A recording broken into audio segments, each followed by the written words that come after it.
چطوری میتونم اعتماد به نفسم رو افزایش بدم؟ آیا راهکاری برای اعتماد به نفس وجود داره؟ آیا من همیشه یه بازندم؟ اساساً اگر اعتماد به نفسم رو افزایش بدم آدم بهتری میشم؟ اگر شما هم اینا براتون سواله، با ما همراه باشید.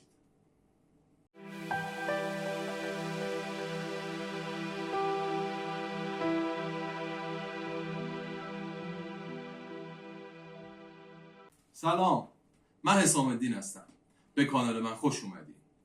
توی ویدیو قبلی ما در مورد نشانه های اعتماد به نفس پایین صحبت کردیم. توی این کلیپ میخوایم به بررسی این بپردازیم که چطوری میتونیم اعتماد به نفسمون رو افزایش بدیم و راهکارهایی برای اون مطرح بکنیم. اساساً مهمترین چیزی که در وهله اول برای افزایش اعتماد به نفس وجود داره اینه که ما باید به زیبایی‌های درونیمون توجه بکنیم. این نکته اساسیه که خیلی‌ها اصلا بهش توجه نمی‌کنن. دوستان، انسان به طبع زیبایی رو میشناسه و خوبی ها رو میپسنده و افرادی که ناخودآگاه از خوبی ها و زیبایی های درونی خودشون فاصله میگیرن، به مرور اعتماد به نفسشون میاد پایین. یه مثال خیلی ساده رو براتون بزنم. ما یکی از دوستانمون یکی از گربه های خیابونی رو آورده بود توی خونهشون، یه مدتی نگهداری میکرد، حالا به دلیلی. تو اون برهه ایشون متوجه شد که من وقتی عطر میزنم، عطر خوشبو میزنم، این گربه از من فاصله میگیره و شبها وقتی که همه میخوان بخوابن، این گربه اولین کاری که میکنه اینه که میره سمت سطل آشغال و اونجا یه جایی برای خودش مهیا میکنه و اونجا میخوابه. خب علت این موضوع چیه؟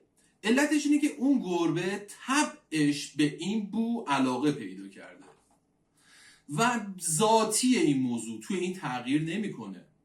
موضوع اینجاست که ما انسان‌ها طبعمون زیبایی پسنده و زیبایی های درونی خودمون رو میشناسیم و اصلا نیازی نیستش که تلاش بکنیم که خوب رو از بد تشخیص بدیم. ما خودمون ناخودآگاه این کار رو با خودمون میکنیم. موضوع اینجاست که انسان وقتی به مرور زیبایی های درونش رو از دست میده و از اونها فاصله میگیره، به خاطر همین اعتماد به نفسش میاد پایین.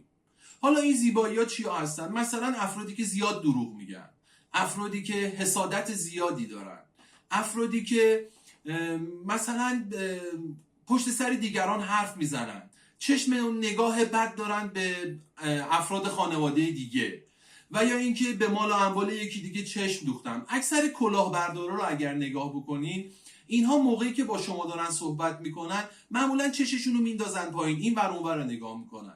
یا مثلا اگه بچه‌های کوچیک رو اگر نگاه بکنین، وقتی دارن دروغ میگن هیچ وقت به شما نگاه نمیکنن، معمولا در دیوار رو نگاه میکنن. اینها نشونه این قضیه است که بچه‌ها تو اون لحظه اعتماد به نفسشون اومده پایین. چرا؟ چون دارن کار اشتباه میکنن. به خاطر همین مهمترین و اساسی ترین چیزی که توی رشد اعتماد به نفس ما تأثیر میذاره اینه که ما بتونیم زیبایی های درونمون رو افزایش بدیم. این یک فراینده، یک کار کوچیک لحظه‌ای نیست. یعنی ما باید توی یک فرایندی شروع کنیم و زیبایی های درونمون رو پیدا بکنیم و روی اونها کار بکنیم و تقویتشون بکنیم و از بدی های درونی فاصله بگیریم. اینها باعث میشه که اعتماد به نفس فرد بیاد بالا ناخودآگاه.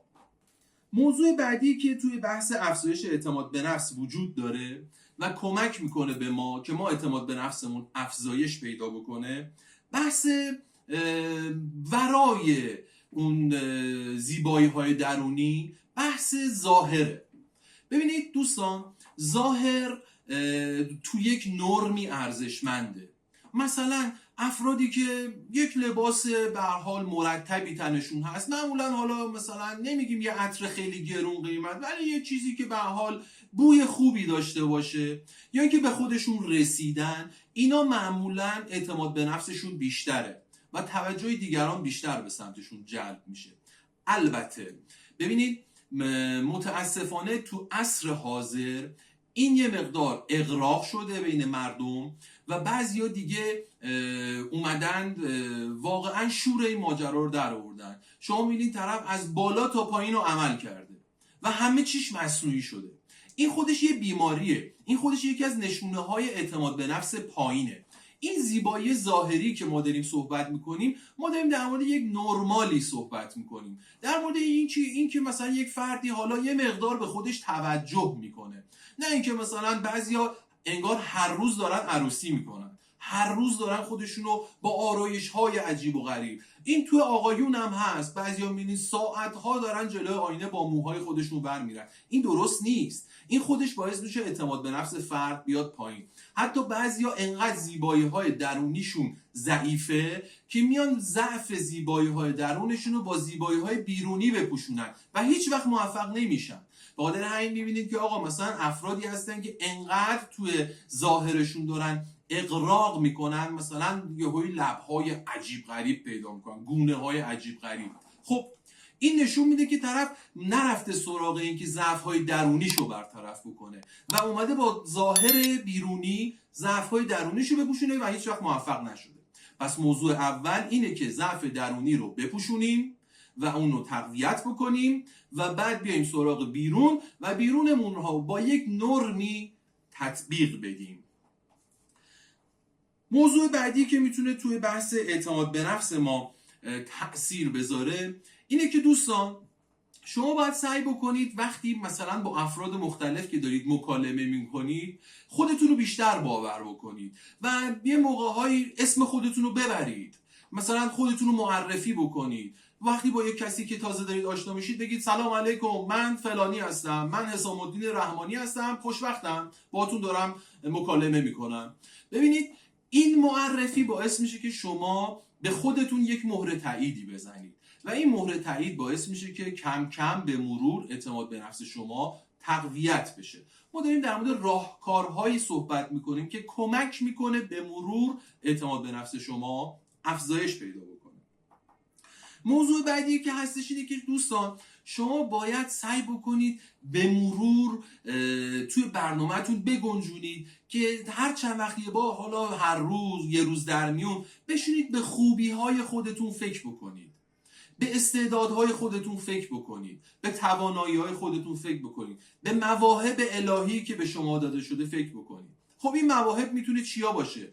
یکی مثلا زیبایی داره، یکی خوش سرزبونه، یکی خوب فکر میکنه، یکی شجاعه، یکی مؤدبه، یکی محترمه و و و و و. اینها همه مواهب الهی هستن. اینها مواردی هستن که شما دارید و اصلا بهشون توجه نمیکنید. پدر مادر خوب، همسر خوب، فرزند خوب و شرایط خوب و خیلی چیزهای دیگه، سلامتی، اینا همه مواردی که باید بهشون فکر بکنید و هر روز اینا رو، حالا هر روز، یه روز در میون، هفته‌ای چند بار اینها رو برای خودتون یادآوری بکنید. اینها کمک میکنه که شما نسبت به خودتون ایمان پیدا بکنید و اعتماد به نفستون بره بالاتر.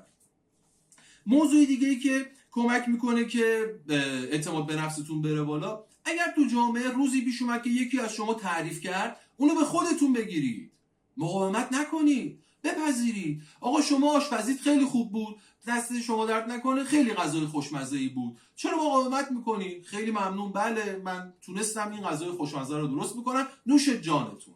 ببینید وقتی از شما تعریف میشه سعی نکنید این تعریف رو از خودتون دور بکنید، بلکه داره از شما تعریف میشه. پس خودتون رو باور کنید و به خودتون بپذیرونید این قضیه رو که آقا شما این توانایی رو داشتید و یه کار مثبتی رو انجام دادید. موضوع بعدی که کمک میکنه که شما اعتماد به نفستون بره بالا اینه که تو جمع‌ها، توی کلاس‌ها، تو همایش‌ها سعی کنید ردیفای جلو بشینید. چرا میرید عقب، میرید ته کلاس؟ چرا خودتون مخفی میکنید؟ مخفی نکنید، بیایید جلو بشینید، بیایید صف اول بشینید. حالا شاید یه ریسکایی هم داشته باشه، معمولا تو کلاس دانشجوها میترسن بیان جلو بشینن. چرا؟ چون ممکنه استاد ازشون سوال بپرسه. اما چیزی که مهمه اینه که تأثیرات بسزایی داره روی شما.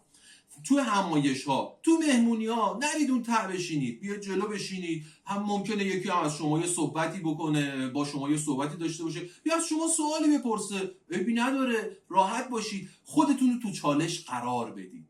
وقتی این اتفاق میفته به مرور کمک میکنه که اعتماد به نفس شما بیاد بالا، راهکار مکالمه، راهکار صحبت کردن رو کم کم به دست میارید. موضوع بعدی که کمک میکنه اعتماد به نفس شما افزایش پیدا بکنه اینه که دوستان سعی کنید تمرین کنید افراشته، چارشونه، با اقتدار حرکت بکنید. یه موقع‌هایی حتی اگر برید جلوی آینه تمرین بکنید عیبی نداره، میتونید خودتون رو بهتر ببینید روی میمیک صورتتون، روی رفتارتون، روی گویشتون کار بکنید، خودتون رو تقویت کنید، خودتون رو بهتر بکنید، خودتون رو نگاه کنید جلوی آینه، افراشته باشید، چارشونه و محکم قدم بردارید، با اعتماد به نفس قدم بردارید. یعنی اینو باید روی خودتون پیادش بکنید، تمرین نیاز داره این قضیه. یکی از چیزهای دیگه که باعث میشه که اعتماد به نفس شما افزایش پیدا بکنه اینه که دوستان سعی کنید خودتون رو با دیگران زیاد مقایسه نکنید. ببینید ما هممون افرادی هستیم که داریم تو شرایط خاص خودمون حرکت میکنیم و استعدادها و توانایی هامون متفاوته. هر کدوم مثل یک اثر انگشتیم، هر کدوممون یک خاصیتی رو داریم و اون خاصیت منحصر به فرد برای خود شماست. به خاطر همین وقتی خودتون رو با یکی مقایسه میکنید بعد دوچار ضعف میشید، دوچار شکست درونی میشید. آقا یکی توی یک خانواده متولی به دنیا اومده، شرایطش اونه، شما شاید توی یک خانواده متوسط و یا متوسط رو به پایین باشید، اهمیتی نداره، پول یه وسیله است، اون داره شما نداری، عوضش شما چیزهای دیگه ای داری، شما استعداد داری، استعدادهای خاص خودتو داری. اگر نمیدونی استعداد چیه میتونی بشناسیش، تلاش بکن در جهتش. و یا حتی مثلا باید سعی بکنید خودتون رو تقویت بکنید، دستاوردها و استعدادهاتون رو افزایش بدید. یکی آقا آدم هنرمندیه، هنر رو ناخودآگاه میشناسه، رنگا رو خوب میشناسه، زیبایی ها رو بس شاید بهتر از دیگران درک میکنه، خب اینو تقویتش کن، خودتو بهبود ببخش و به مرور یاد میگیری که خودت رو پیشرفت بدی. اما چیزی که این وسط حائز اهمیته اینه که اگر شما خودتون رو با دیگران مقایسه بکنید استعدادهاتون نابود میشه.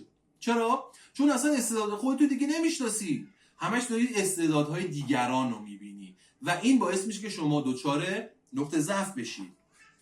موضوع دیگه ای که خیلی حائز اهمیته اینه که سعی کنید دوستان با زبان مثبت، دلگرم کننده با دیگران صحبت کنید.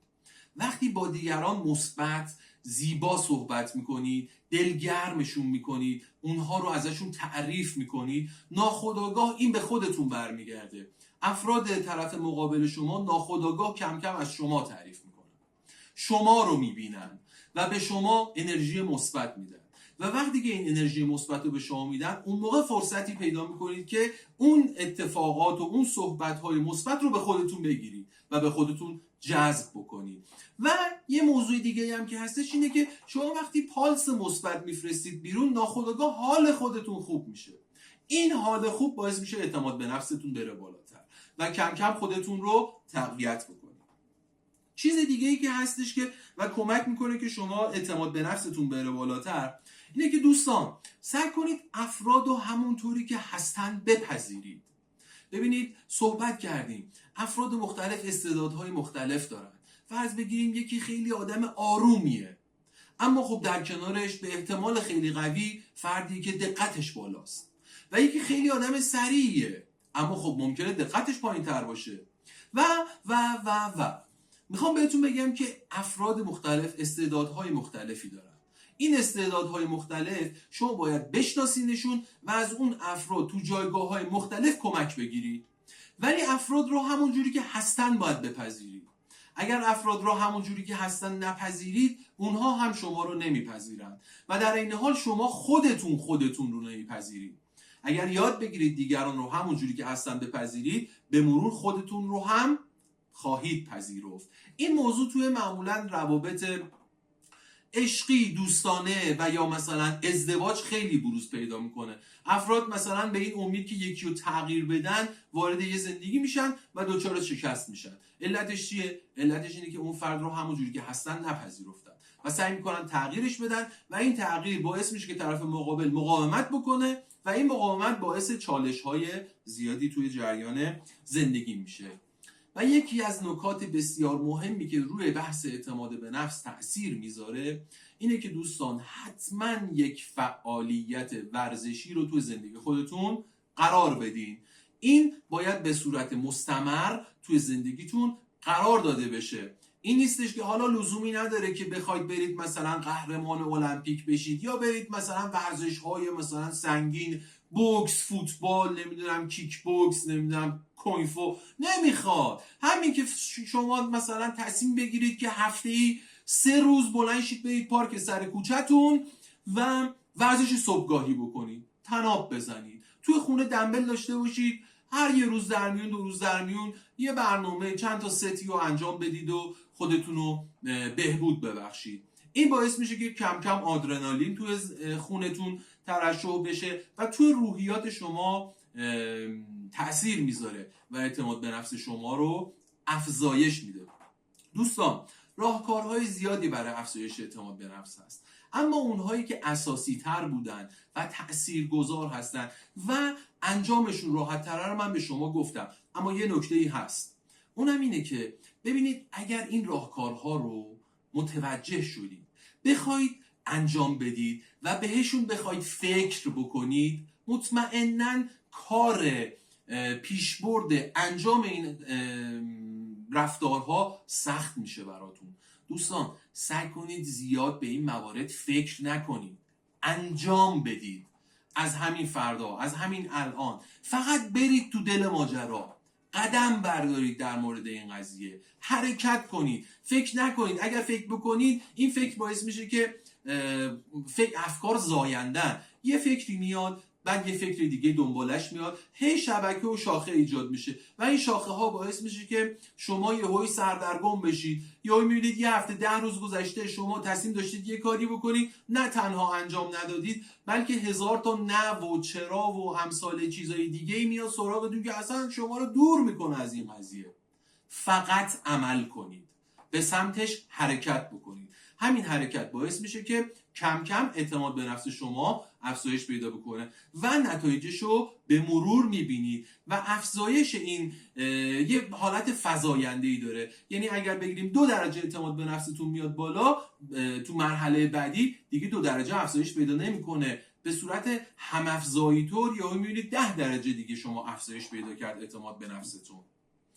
در ادامه اگر سوالی داشتید در این مورد در حال اعتماد به نفس، نشونه‌های کاهش اعتماد به نفس و یا نشونه‌های افزایش اعتماد به نفس، حتما تو کامنت ها بذارید، من در مورد این قضیه پاسختون رو خواهم داد. در ادامه اگر اطلاعات این کلیپ به دردتون خورد، حتما لایک و سابسکرایب یادتون نره. با ما همراه باشید.